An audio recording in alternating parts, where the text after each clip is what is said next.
KS TV ñu ngi fii ci Pikine nar fee ñëw si jaaykati ginaar yi laaj leen seen xalaat ci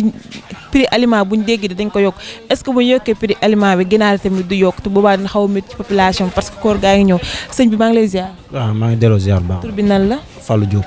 Fallou ñu gis ne dañoo dégg ne prix aliment bi dafa yokk est-ce que prix aliment bi bu yokkee yéen ñi nga xamante ne da ngeen yar ay ginaar du métti seen côté. waaw affaire moom xaw na métti trop trop ndax man dama yar ginaar damay jaay ginaar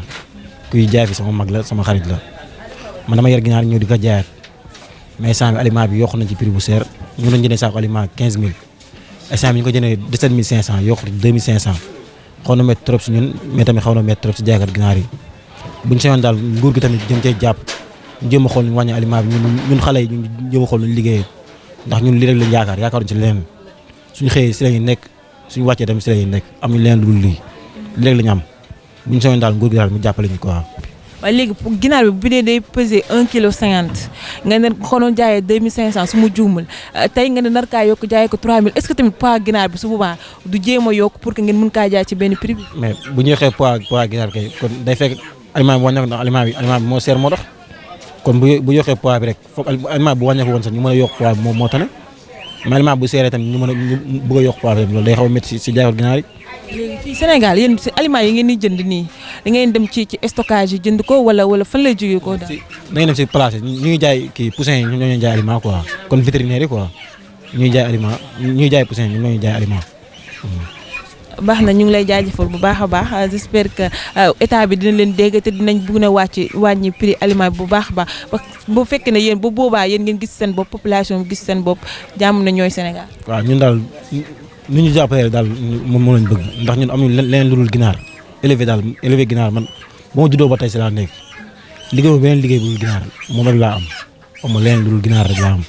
ma seen ñu jàppale bu baax a baax a baax jàppale tamit sama mbokk éleveurs yëpp waaw ma seen daal ñu jàppale ñu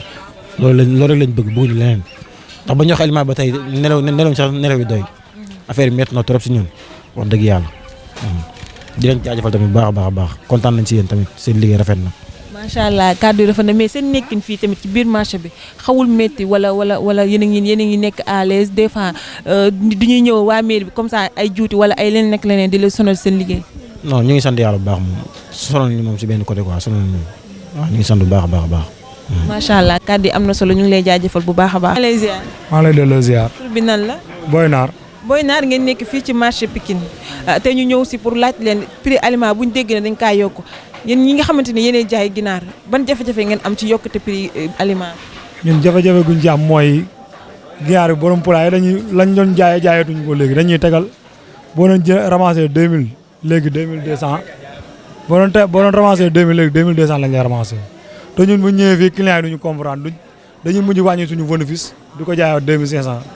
te jigéen ñoom 2500 rek lañ tàmm aliment bu ñu yokk tamit boo ko la doon jar aliment jamono jee ci ginnaaw rek 14500 da ko doon jar léegi diggante bi rek 17400 xam nga loolu métti na cuuji bépp jamono jee ci ginnaaw 24500 da ko doon jar 24000 am na ñu doon jëndee 23000 waaye léegi 27500 lay jar xam nga loolu ba pare tamit ci ñun lay gën a métti sax ci ñi nu mu tuddati ñiy yar dinañ teg dana boo ñëwee di dugal boo ñëwee di jàpp dana la da ngay teg 200 parce que aliment bi dafa yokk xam nga yow da ngay dawal comparaison teg 200